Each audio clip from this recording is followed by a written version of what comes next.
In mislim, da je ta hiša še vedno hiša, v kateri se govori najvišji register jezika, v kateri skrbimo za najvišji register jezika, ne sicer tako, kot smo nekoč, in ne v tolikšni meri, kot bi si jaz želela, ampak vseeno mislim, da je to izjemnega pomena za slovenski kulturni prostor.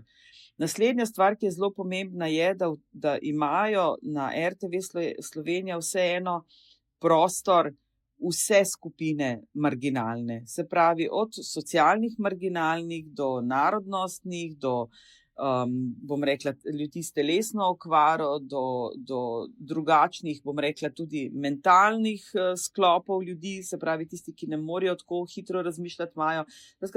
Mi vseeno imamo medije, ki so zelo, zelo odprti glede na vse ostale medije, ki obstajajo. Pa ne govorim pa seveda o Metini listi, ker mislim vseeno, da je druga kategorija. Je druga kategorija in vi se lahko kosate in bi bili, in moja želja je tako in tako bila, da bi nekaj takega imeli v hiši in bi morali tak način bi morali inkorporirati v naš program, ampak žal ni to v moji moči. Mogoče bomo en dan se združili in naredili še nekaj boljšega skupaj.